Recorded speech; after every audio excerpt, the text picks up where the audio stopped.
Welcome to day 4 of your mobility challenge. All of you should be doing splits and what else now? You should be able to do the thing in the doorway where you're got your foot. Yeah, if you can't, then you're just a total failure. Failure, quit. That is us being sarcastic, by the way. In case that's not a way that you work. Can you not do that? Oh yeah, so much. I'll show you later. So today we're talking about how flexible or mobile is enough.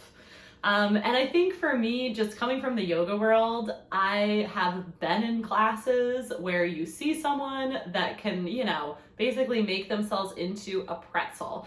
Now, come to find out, the majority of those people have a background in in the gymnast field, the dance field, ballet, things like that. So they've been doing that since they were little kids. Correct. Yes. As they were growing, they were putting themselves into these stretch positions, right? So instead of comparing ourselves and striving to be gymnast level flexible or dancer level mobile, we need to bring it back down to earth and work with what we've got a little bit, because it might be surprising to know this, maybe not, but our genetics actually play a factor in how much flexibility and mobility we have. Not just the length of the muscles, but also the way that our joints are inserted into the sockets. For me, I have some external rotation in my hips. So for me, on like a sumo style squat, I can get into some kind of cool positions. But things that require internal rotation, not so much, right? And that's not because, I'm so great, I've been working so hard, and that's why I can do this. That's not why. It's just my hips just happen to be externally rotated. Yeah. And it allows me to do that. That position happens to be really uncomfortable for me. All the cool kids are externally rotated, Jen. I don't know if this partnership is going to work out. Oh my goodness.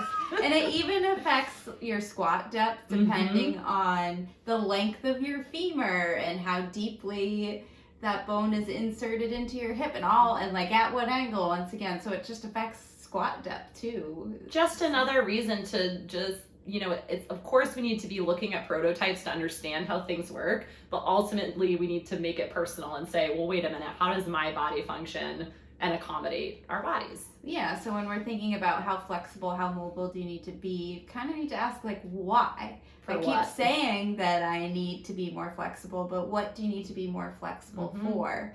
And make it personal and make sure that what you're doing is moving you towards kind of like a flexibility, mobility goal. It could be that you're noticing that getting your bra strap latched is really a struggle. So I could work on my shoulders and my chest to really open that up.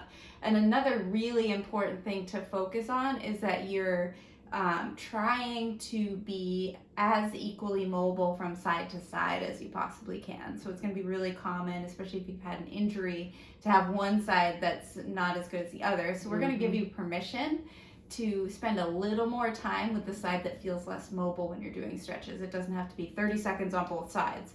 If one side feels great, maybe spend a little less time and you spend a little more time on trying to even things out. Yeah, I love that idea. And there's research around the more uneven we are from side to side when it comes to flexibility and mobility, the higher risk we are for injury. So evening it out doesn't need to be perfect, but evening it out as much as we can will help us avoid injury, which is a pretty cool, right? I think we can all agree on that. As a great goal. Yes. All right, we will see you tomorrow.